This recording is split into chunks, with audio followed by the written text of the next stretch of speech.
semangat bersinergi.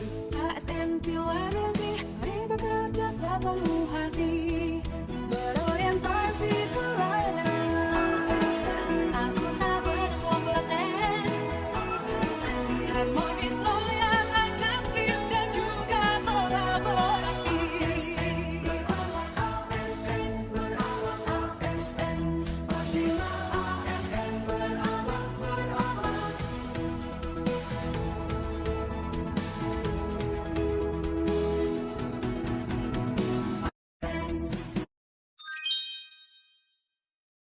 Halo semuanya, kenalin, saya Rizky. Saya merupakan CPNS Sekretariat Daerah Kabupaten Gunung Mas. Saya peserta latsar dari gelombang 6, angkatan 23, kelompok 4. Di sini saya akan membahas tentang agenda 3, yaitu Smart ASN. Sebagai aparatur sipil negara yang cerdas dan profesional, kita memiliki peran penting dalam meningkatkan kualitas pelayanan publik dan mewujudkan birokrasi yang lebih efisien dan modern. Dalam era digital ini, ASN menjadi agen perubahan yang inovatif dan kreatif dalam menjalankan tugasnya serta memanfaatkan teknologi informasi untuk meningkatkan kinerja dan kualitas pelayanan publik. Dengan memiliki kemampuan teknis, analitis, dan komunikasi yang baik, ASN dapat menjadi ujung tombak dalam meningkatkan kualitas pelayanan publik untuk memenuhi kebutuhan masyarakat. Sebagai Smart ASN, kita harus memiliki komitmen untuk terus meningkatkan kemampuan serta pengetahuan dan menjunjung tinggi nilai-nilai profesionalisme, transparansi, akuntabilitas dalam menjalankan tugas.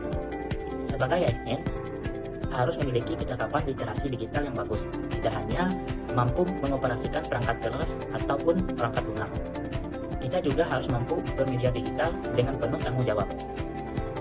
Kompetensi literasi digital tidak hanya dilihat dari kecakapan menggunakan media digital atau disebut dengan digital skill. Namun kita harus juga cakap dalam berbudaya dalam menggunakan digital atau disebut dengan digital kultur. Selanjutnya kita juga harus memiliki etis atau etika dalam menggunakan media digital atau disebut dengan digital etik. Serta kita harus juga dalam menggunakan media digital harus menjaga privasi atau keamanan data kita atau disebut dengan digital safety. Untuk lebih lanjutnya, simak video berikut ini. Digital Ethics.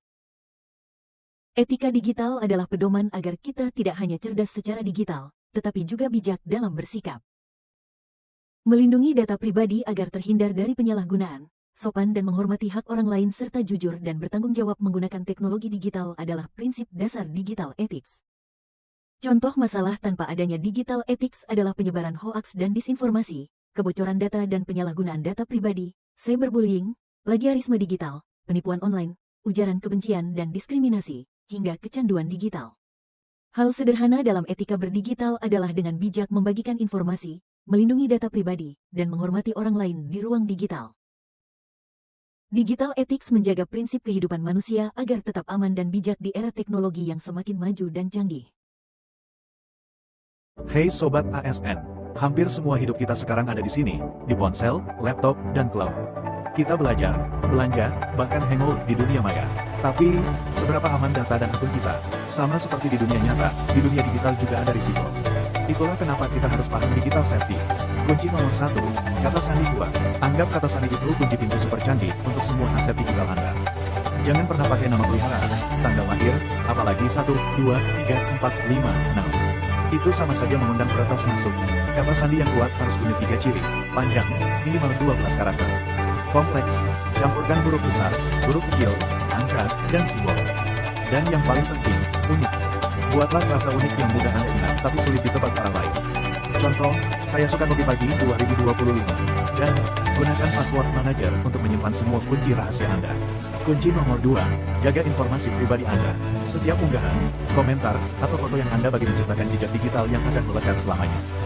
Tanyakan pada diri Anda sebelum mengunggah, apakah saya nyaman jika ini dilihat oleh calon atasan, teman, atau bahkan orang asing 10 tahun dari sekarang. Batasi informasi yang Anda bagi.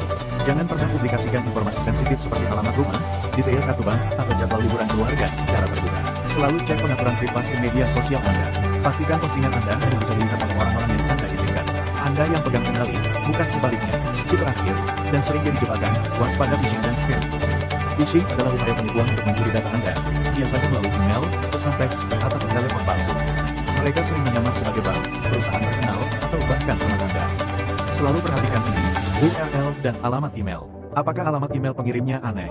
Apakah tautan yang diminta diklik terlihat mencurigakan? Jangan pernah masukkan data pribadi atau sandi di situs yang tidak terverifikasi. Jika ragu, jangan klik. Hubungi pihak terkait melalui saluran resmi mereka. Ingat, menjadi aman di dunia digital itu mudah, asalkan Sobat ASN cerdas dan waspada. Jadikan digital safety kebiasaan, lindungi data teman-teman, hormati orang lain, dan nikmati semua keajaiban yang ditawarkan dunia digital. Jangan lupa like video ini, subscribe channel kami, dan bagikan tips ini ke teman-teman Anda. Sampai jumpa di video selanjutnya.